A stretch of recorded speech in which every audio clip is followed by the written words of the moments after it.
Happy Whiskey Wednesday, everyone. Welcome to another Bourbon Bums review. I am Bologna. I am here not to review bourbon. We're doing a rye. We're doing our rye. Shout out once again to CD Discount Liquors in Bolingbrook and Knob Creek. We have a Knob Creek Single Barrel Select Rye with our name right on there. Come on, focus, focus. There it is. Beautiful. That's all the details you need to know, but I'm going to read them out for you anyway.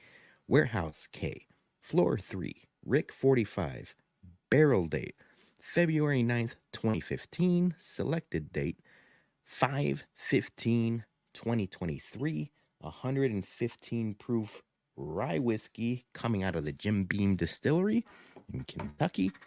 The age, which is something I'm very proud of, very happy to announce, very happy to share with everyone. It's an 8-year, 3-month-old rye. A lot of the times nowadays, you're seeing distilleries and people come out with 4-year, 5-year ryes.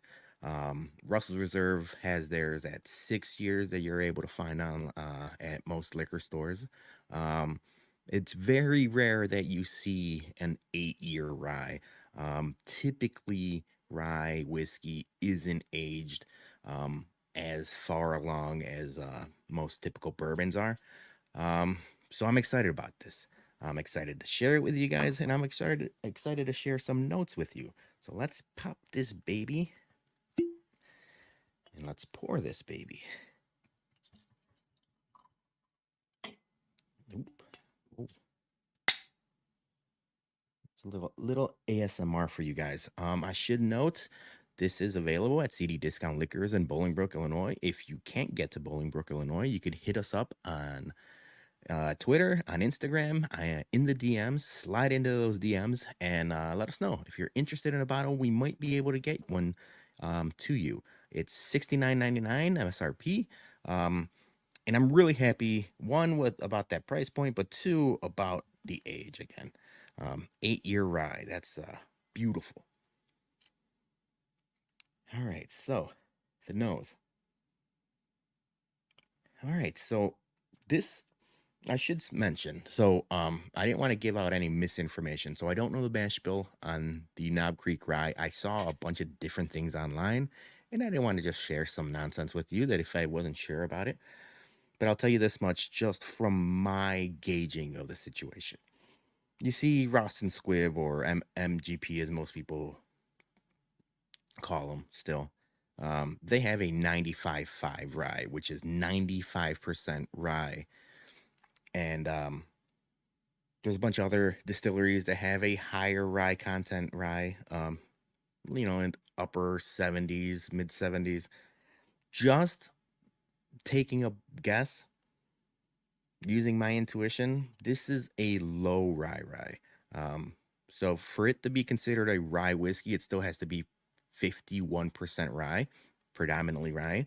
And then you can mix some corn in there, maybe some barley, but most of the time it's corn. So this is sweet. I get like there's a lot of citrus there, so there's orange and lemon notes throughout this whole thing. I get like a pound cake, a vanilla pound cake, but maybe with like some orange frosting on there.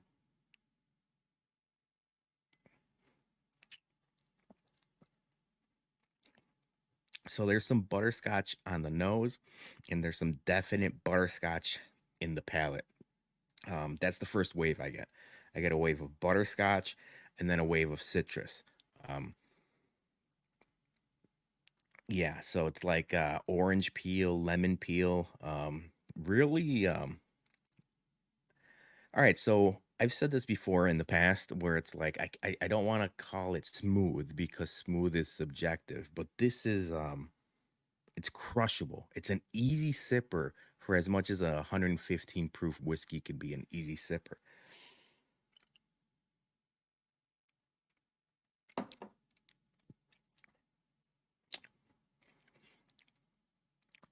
So butterscotch, orange peel, like orange, like vanilla. There's like a wave of French vanilla there for sure.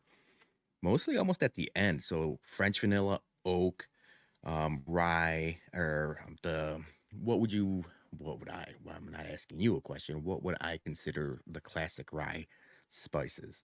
I don't get much dill, but there is a little bit of like the lemongrass. Maybe that's a little bit part of the citrus there. So lemongrass, black pepper, French vanilla finish. If yeah,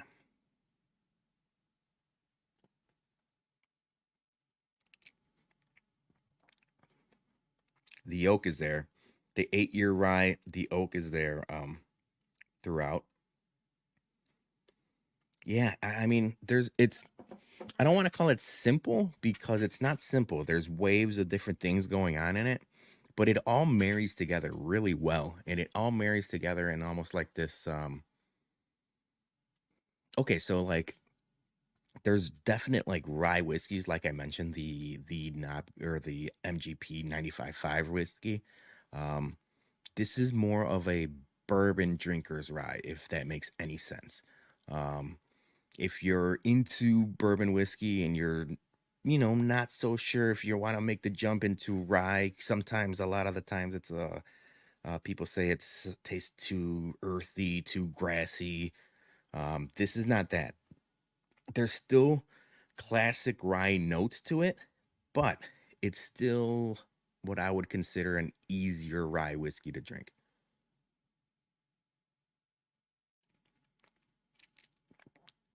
Yeah, I hope you enjoy it. I hope you guys get to try this. We're going to be bringing bottles to our final whiskey at Comiskey in Lot B for the White Sox game, September 30th. Yep, September 30th, 3 p.m. in Lot B. We'll be bringing this for you to try. We'll be bringing the Knob Creek bourbon for you guys to try and a bunch of other different things. Dougie and Jason will be cooking.